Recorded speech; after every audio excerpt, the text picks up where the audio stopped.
And hello, everyone. Welcome to another edition of the Church Solutions Podcast. And my name is Phil Thompson. And I'm Steve Lacy. Steve, it's good to be with you. How are you doing today? I am doing good. All right, good. So if you're new to us, folks, Church Solutions Podcast has been around for a while. This is I honestly think it's episode 203, I think. It's amazing you started counting at 202, so... Well, I actually went back and looked. I know all these guys, as we said last week, all these guys, tell you what the episode is, and we never usually do that, or we make it up or something, but I think it's actually valid. So anyhow, guys, if you're new to us, we work with churches, doing it for a long time, helping churches use technology, also helping with volunteers and pastors, because we all have a lot of ministry experience. But today we have a special guest, right, Steve? We do. We have Deborah. What was her last name? I'm sorry. Now you're going to butcher it up. See? Well, I didn't know it, so you need to introduce her. All right. So it's Deborah Ike. If you're watching on video, she's with us here on video. If you're listening to audio, you obviously don't see her because it's audio. But Deborah is actually with Velocity Ministry Management, and we'll let her tell you about that in a moment. But she is very well versed when it comes to business administration. She works with churches in the area of volunteer management. She helps with event planning. She's an expert in these things like project management, even risk management, and again, technology, and even covering all the bases, financial stuff. And Deborah, you have an experience. You've worked with consulting firms and Fortune 500 companies, I think, doing all those kind of things. And today we're going to talk about using technology to plan successful church events. But Deborah, how are you? And thank you so much for being with us. I'm doing very well. Thank you. I appreciate the invite. It's good to be with you. Did we screw up anything on your bio here? No, you got it. Perfect. Okay, awesome. Good. And you are actually in Iowa right now, right? That's correct. Yep, in the Quad Cities area. Quad Cities. And I think we have some customers in Iowa, don't we, Steve? Pretty sure we do. I'm sure we do. Yeah, I don't know. We got them all over the map. Show my ignorance by not knowing what the Quad Cities are. So, well, tell us, what are the Quad Cities? Let's see, the Quad Cities. So Bettendorf, Davenport. So those are on the Iowa side, and then on the Illinois side, it's Moline and, well, crud, I'm going to forget the fourth one. I don't feel so bad. Yeah. Well, she's only been there a year, right? So, yeah. All right. So anyhow, all right, good deal. So Deborah, as we said, we work with churches a lot, and we like to help churches any way we can. And you have some really great ideas on how to use technology to really plan an event for your church that really is a win-win, a successful thing. So I don't have an outline of what you're going to talk about, so I'm going to let you kind of lead us down the path here, and Steve and I will interrupt you and be rude and ask you questions and all that stuff. So, go for it. I've helped churches plan events from, maybe around 1,000 ladies at a brunch, all the way up near almost 10,000 people at an outdoor outreach event. So obviously these are some pretty big events, and I have a project management background in the corporate world. So when I started helping churches plan events, it was just a natural thing for me to apply my business knowledge to the church. Obviously there's tweaks and adaptations that you need to do based on the different environment, but there's a lot of stuff that still works and applies really well. And so over time, just developed basically a 7-step process for planning any kind of church event, regardless of the size. So it doesn't have to be this mega event for this process to work. But then also leveraging different tools. So, one church I worked with, a couple of them actually have used Basecamp, is one really good online project management tool. Asana is another very useful tool in project management. That's what we use, but we call it Asana. Asana. I hear people say it different ways, so I never knew. Asana. Well, it's kind of interesting. It supposedly was named after a Japanese phrase, and so the person that was mentioning it was saying asana or asana. And with a kind of a Japanese accent, and then he later said, everybody calls it Asana. So, well, I try and call things the right pronunciation, but So yeah, I actually use Asana for my own my company's project management tool. But I've leveraged, Basecamp with others. Trello is another popular one. Monday is one that's very useful. Teamwork, all these that are out there are great options. But the whole purpose of those tools is to have one central place for your entire team, whether it's staff or volunteers, to go and see what are the tasks that are required to make this event happen. And assigning who one person is responsible for each task, and a due date. And then you can put in there, you can attach files to the task. So if you're creating some creative work for it, so graphics or videos or an audio, maybe you're doing radio ads in your local market, all that kind of stuff, you can attach those to the tasks so that you're not sending big, large files via email and all that craziness. Yeah, and we like it, what we do, but I think you bring up a good point, because I think communication, when you're planning these things, communication's a key. Yep. And if you have something all in one place, that really takes a lot of the confusion and the process out of it, right? Yeah, well, and it also makes it easier to integrate volunteers into your event planning team. So, if a church staff, if they have an internal network and, their server set up, you've got to have probably someone on the IT side to grant somebody outside the church access and get them an email and all that stuff, which takes time and it's just a resource drain. Instead of messing with all of that, you just add them to the tool that you're using, Basecamp, Trello, whatever, and they can plug right in. You can assign them tasks. They can give you a status update.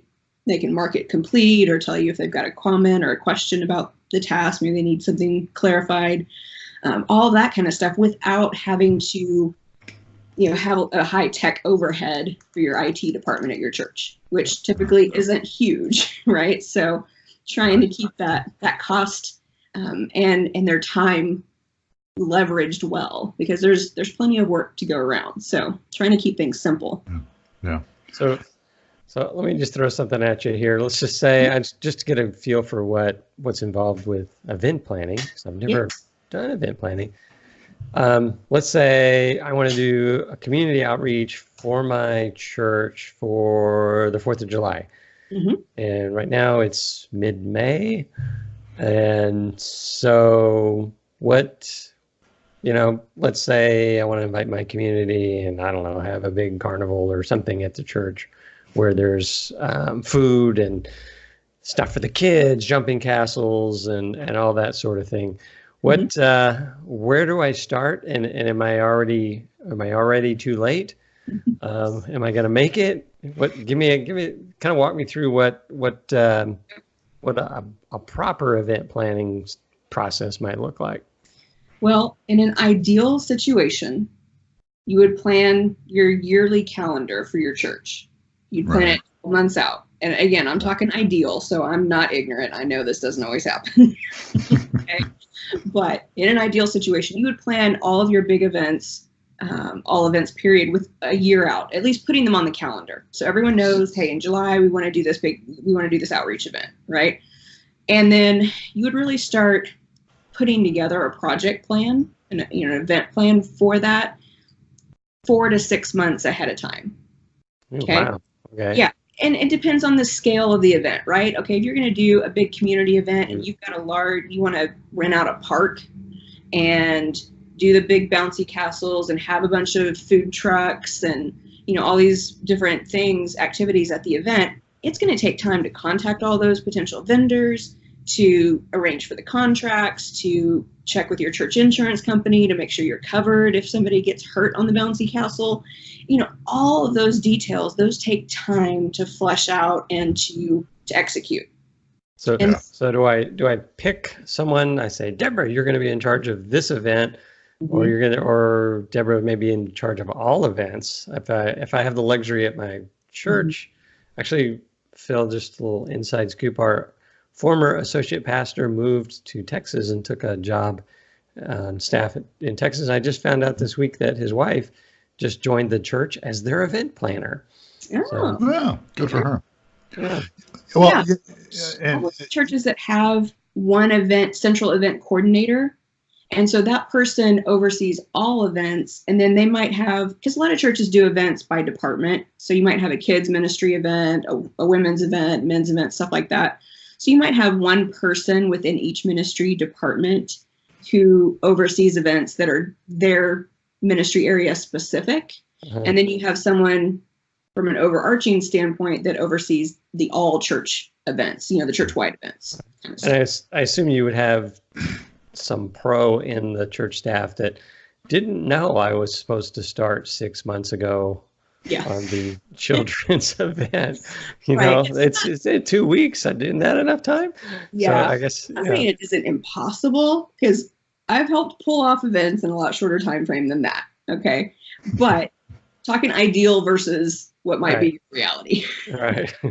I want to just, this is kind of funny, but so I do a little part-time gig. It's a church of about 100 people. I'm their executive pastor, executive director. And we used to plan, I used to meet with the senior pastor, and we would plan out, like you were just saying, Deborah, the whole year. Yep. But he would take this long sheet of, I don't know what it was made out of, but it's like almost plastic. He would roll it off, and we would stick it on the wall of the building inside. And then we would put these little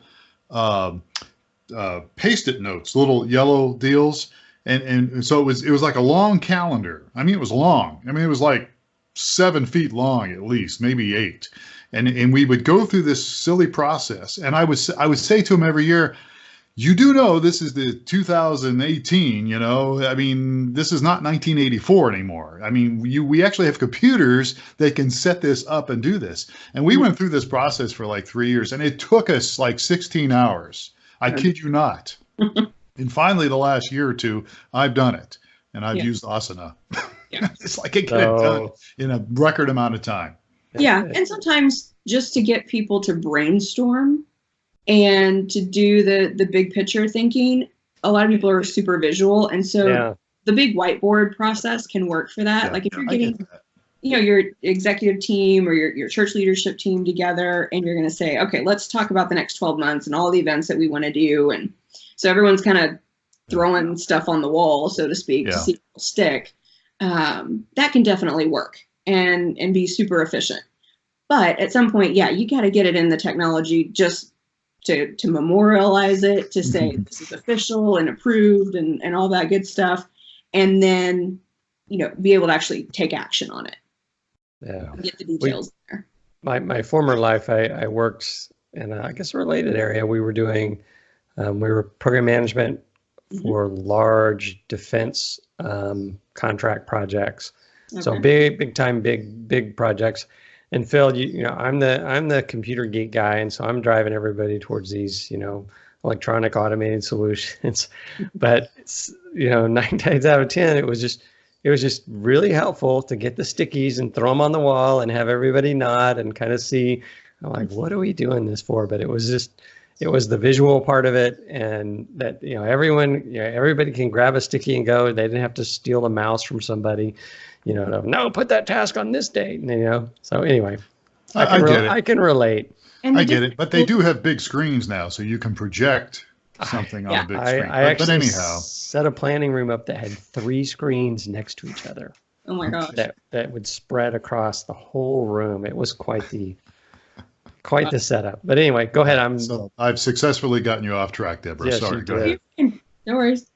And the different tools like Basecamp, and maybe Trello is the best example. The boards in Trello are best suited for someone who's more creative and visual. They drive me crazy because I'm very detail oriented and I want to see a linear like Gantt chart. I have my PMP certification, project management professional, so I get kind of nerdy on that side of things. So Asana is the closest I've found that comes to that. But you can go super simple and use Microsoft Excel or a Google sheet just to get your tasks documented, and create a simple spreadsheet. So for those that I think there are probably quite a few. Mhm. They're like, what is Basecamp? What is Asana? What is Trello? Can Yep. you give a little, and how much do they cost, or are they free? Or can you give a quick little overview intro for what each of these guys are and when it's Sure. appropriate to, maybe we need Basecamp for our community party this summer. Yeah. So Basecamp, I think they do a 30-day free trial, and then from there, I believe it's like $99 a month. And I can't remember. I think that's for unlimited users, but you'd have to go to their website and double check on that part. But they offer, it's a to-do list. Obviously, they have what they call, I think they call it campfires or something. There's like a chat room within the system. So you can kind of do that and capture all that information within the system. You can save files out there, all kinds of files, whether it's MP3, PDF, doc, Word documents, the whole gamut. There's a lot of different functionality with that. So a lot of good collaboration. You can comment on tasks, have conversations back and forth. So one of the big advantages of any of these tools is it's going to reduce your email traffic because you do it within the system, and hopefully reduce the number of meetings you have to have, which I don't think anyone's going to cry too much over not having more meetings. So collaborate within the tool, that saves you some time. Asana, it's going to have, and there's a different look and feel than Basecamp. You're still going to have, you can set up your different projects, and within each project, you add your tasks and assign people to that and due dates, and you can comment on tasks. They don't have a chat feature necessarily. With Asana, it's, I think, up to a certain number of users, or it's free. And then after that, you start paying for additional features, like task dependencies and stuff like that.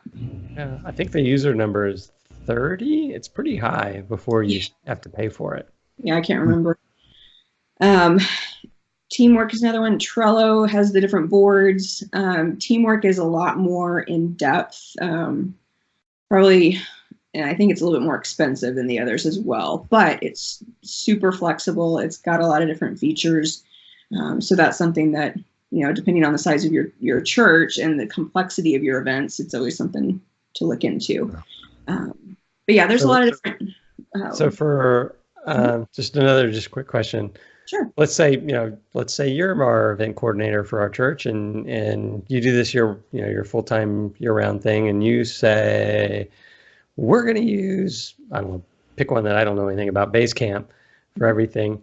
And then do you have to train the staff that may be using this thing once every 3 or 4 months? Or is it something that they could easily, do you have to do a training session with your staff, or do you just say, go to this URL, log in, and you'll figure it out? One depends on your staff, right? Okay. But for the most part, they're intended to be user-friendly, right? And fairly intuitive. So I would always recommend training, regardless of how user-friendly any tool is. But that training can be adapted based on what they're going with, the functionality that they need to use, right? So if they're just going in there to see what tasks have been assigned to them and upload a file or two and update the task, you can do that training in 30 minutes or less.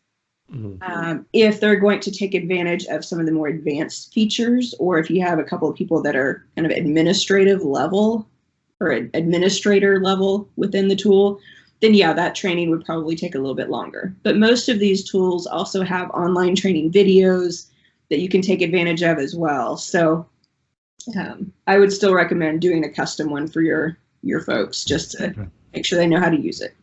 Okay, awesome. Yeah. Just another quick thought popped into mind. So, and a lot of these tools, I don't know about, we're exposed to Asana. We've been using it for a while, so we have a good understanding. One of the things we really like in it is it not only keeps you up to date, within the tool, is it'll send you emails. Mm-hmm. So I assume people that get assigned a task are gonna get something in their inbox that say, hey, get the permit for the, for the jumping castle is due on Friday. do I assume all the tools have things like that where they'll reach out to everyone's emails and places they exist? Yeah, and a outside lot of the tool. Also, you can sync with your Google Calendar or iCal or some of those others. So it'll actually put an event on your calendar that's your task, you know, that was assigned to you, so you'll see it. Another thing I do when I'm managing an event is I'll take a look at, and most of these tools you can run reports or do a filtered view to see, okay, what task does Joe have coming up in the next 2 weeks? Mm-hmm. You can take a look at that and you can go, okay, I haven't heard anything from Joe lately, so I'm going to shoot him a quick email, just remind him, hey, don't forget, these things are coming up due in the next couple of weeks. Let me know if you foresee any roadblocks or issues to completing these on time. Let me know if there's anything I can do to help. So it's another way, that's another role of the event planner, is to keep track of everything. You know, that person needs to have that 30,000 foot view of the project and be able to go into the details and say, okay, if we don't get this one particular task done, there's 5 different things that flow out from that or are dependent on that one getting finished on time. We're going to have a problem. And so the whole point here, and why I advocate planning a year out, high level, and then starting to get in the details 6 months out, is so that the last 2 weeks or so before an event, your entire staff isn't sleeping at the church from the hours of midnight to 3 a.m. and the rest of the time they're working to pull off this event. Because event day is the due date, right? And that's the big deadline. Let's set smaller, shorter deadlines leading up to that big event so that we're not all scrambling and driving ourselves crazy and neglecting our families 2 weeks before the event.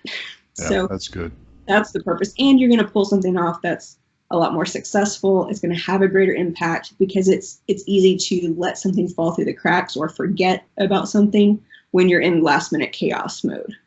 Yeah, that's good. So another just quick question for you is, let's say, you know, I don't know, maybe I'm new to this, maybe I'm not new to this. How do I, you know, get started and also avoid the, oh my gosh, I completely forgot we need permits for this and the thing is tomorrow. Is there an outline? I know you've written the book and you kind of, do you have some suggestions there, or what, how does one get started to, you know, that's for the event coordinator? I created a whole template to help people get started. So if you go, I'll have to look up the URL real quick. While you're doing that, what I neglected to mention that, thanks for bringing that up, Steve. You have written a book. What's the name of the book? Right now, it's, if you go to churcheventsuccess.com, okay, you can actually get a copy of, let me pull something up here. You can get a copy of the first chapter for free. Okay. And then I also have an online course to teach you how to plan events. That's nice. Yeah, just to make the process easier, because I know, it gets, you got a million things going on in the church, right? And so churcheventsuccess.com, and then I'll have to put a better link on here, but it's /big event success for churches free chapter. I'll send you guys a link if you want to put it in the show notes or something. Or, absolutely. Yeah. So what's the name of the book? So the book actual title is called? Big Event Success for Churches. Okay, Big Event Success for Churches. Deborah Ike. All right, good deal. So we're running out of time here, but the takeaways I've got from this so far, at least from my perspective, is that, first of all, to have a successful event, you want to plan it, give yourself plenty of time to plan these things in advance. Yeah. So, and again, that takes a little bit of forethought, but if you can set up a time where you plan events over maybe, whenever you're going to do it, maybe it's October or November. I mean, do you think the end of the year, so like if I wanted to plan an event for my church for 2020, next year, when should I start this process? Should I start it in December? Should I start it next month? Should I start it in October? Just from your experience, what's a good time to start planning? Yeah, one easy way to do that is with your budgeting cycle. Okay. So if your church prepares their annual budget in June, then I would do this in conjunction with that process, because obviously these events are going to cost money. Right. So you want to make sure that you budget for these events during that whole process. Okay. All right. I wouldn't recommend doing anything between December and January, because all the holiday events, Christmas, your team is about ready to pass out by January 1st. So I have personal experience in that fatal technique. And then the other thing I'm getting from this is get yourself some good software. Like some of these things you've mentioned, like Asana, that's actually on the cloud. Yep. And so the other takeaway I'm getting is find yourself something you're comfortable with, and that does what you want it to do. And then from there you can begin to plan and assemble team members and all that stuff. All right, good. And when you're getting ready to roll all this out, I have a whole process that's in the book and that I advocate within the course. Obviously, you need to tweak that based on the culture and how your church operates and the size and what roles you have. But it's a matter of helping people understand why this is important. It's not about one person barking orders at everyone and assigning them tasks. This is to save everyone that last minute craziness that happens before an event. So that you can be more effective in ministering to your community and reaching people and discipling them. Less stress, absolutely.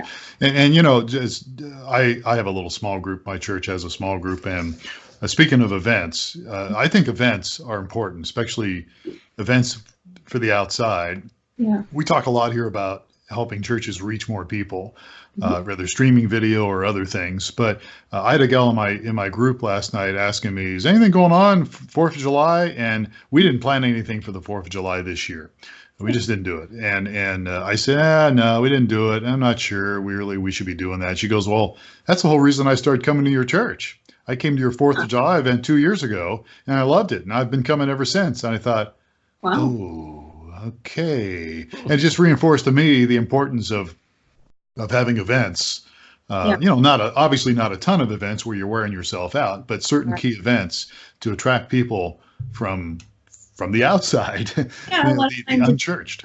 It's an easy way and a low, it's hard to find a way to say this, but it's a non-threatening way for somebody to come in, and they don't feel like they're going to get blasted with the gospel necessarily, but they're going to hear, they know they're going to a church event, so they're going to hear something about God, but they're also going to have a great event for their kids to participate in. Maybe it's a vacation Bible school thing, and so their kids are getting a safe place to be and a fun place to be during that week, and stuff like that. So it's good deal. Easy, low barrier to entry. Yeah. So look, we're out of time, and Steve looks like he's chomping at the bit to ask you more questions. So why don't we do this? Why don't we have you on again sometime in the near future? Because I wanted to also ask you about Google, because Google has, was it Google Suites or something, where they have like a deal. If you're a 501c3, it's like a grant, or do they just give it to you? I believe it's either free or nearly free. So you do have to have your 501c3, but a lot of churches do have that. So, and Google has a lot of tools, which a lot of us are familiar with, and there's probably even more that churches could use. So maybe we could talk about something like that next time we have you on, if you're actually willing to come back on after this experience. I'd love to. It might be. So what I was going to jump in with, you have a blog, right? And I'm looking at some of the blog titles, top 5 event registration tools, and what to include on an event sign up request form. And there's lots of good resources there. Where is that blog? You go to velocityministrymanagement.com. And then just up in the header, there's blog, and there's a down arrow, and you can search or click on event planning, volunteer management, or church operations. So those are the 3 main topics that I write about. But I've done a lot on event planning. So there's plenty of articles out there. You can also subscribe to my email list if you're so inclined. Don't worry, I don't blast a bunch of emails out there. But if you go to that homepage, velocityministrymanagement.com, fill out that quick form. It'll send you an event planning template to help you get started. And that'll get you on my email list, and you'll get some free tips and ideas on that. All right. And So so again, the domain velocityministrymanagement.com. That's Okay. And what's the best way for, this is normally a Phil question, what's the best way for people to reach you? You can go onto that website, velocityministrymanagement.com, and click on the contact Okay. button. You can send me an email or a form that way, or I'm over on Twitter at Deborah Ike VMM. And then I also have a Facebook page as well, Velocity. You can just search Velocity Ministry Management. You should be able to find the Facebook page there too. Good. Awesome. Well, this was good. It kind of geeky, I guess, in some respects, talking about some of these tools, but there's a lot of us out there. And I think it's helpful, and we definitely want to have you on again. And folks, if you missed all that contact information, you can just send us an email, support@streamingchurch.tv, and we'll certainly pass some information on to Deborah. So that's a wrap. Deborah, thank you again so much for being with us today. We sure appreciate it. Oh, it's my pleasure. Thank you for the invite. All right. And the other guy is Steve Lacy. I'm Phil Thompson. Thank you so much for spending a little bit of time with us today on the Church Solutions podcast. We'll catch you again next time. Take care.